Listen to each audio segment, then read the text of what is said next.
first speaker of the night, who's Natasha Devon. I'm sure some of you have already spoken to her.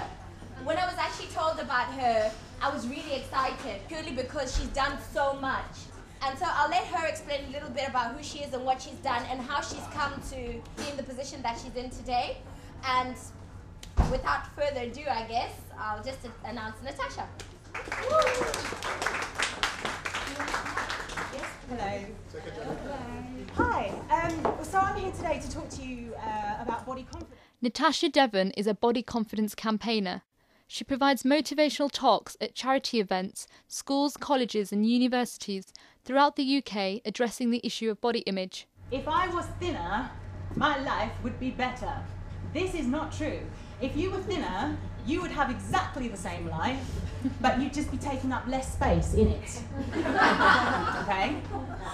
But we believe that this is true.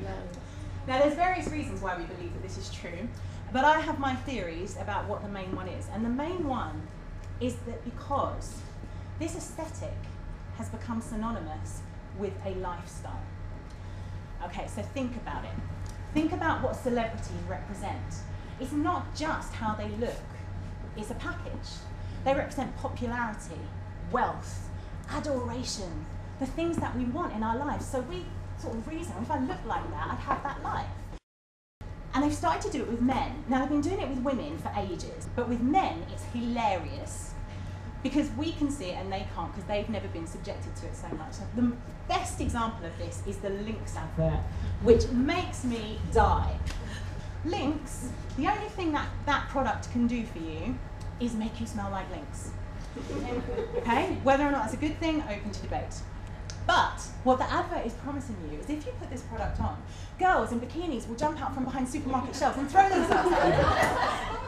And boys are going, yeah, give me some Lynx. But it's making a promise that the product can't deliver. And these are infusing our beliefs. One of her main concerns is the number of young boys unaware of male eating disorders. There's a real stigma, I think, attached to body image concerns with guys, because guys just take the piss out of themselves and each other all the time. This is how they bond. This is how they communicate. So, you know, if a guy, for example, has ears that stick out, you know, his friends will nickname him Big Ears, and that, you know, that's how we bond because we are men. So that, you know, if they genuinely had a concern, you can imagine two girls sitting down and the girl saying, oh, you know, I'm really struggling at the moment because I just feel like I'm really bloated and like I need to go on a diet and I've got to go on a holiday in 2 weeks and I think I'm going to cut out carbs, right?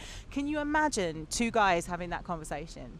It just doesn't happen. So the guys that I know, I know they have a problem, and I know that they have become obsessional about either going to the gym or what they eat, and be able to see that from the way that they behave. But you can't have that same conversation with them because they'd just rather die than say the words. And that's why I think it's so great that, for example, things like Body Gossip, you can submit your body story anonymously, and it's just quite cathartic to sit there and write your body story. And even like Beat, for example, they have a Twitter page now where they're sending out inspirational stories and links to things and stuff, and nobody has to know that you're looking at it.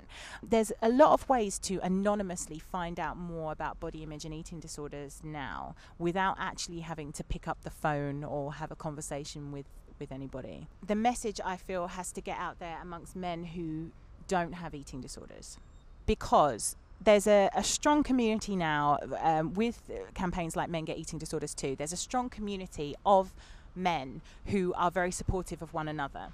And also, of course, women, we understand what you're going through, so we're likely to be supportive too.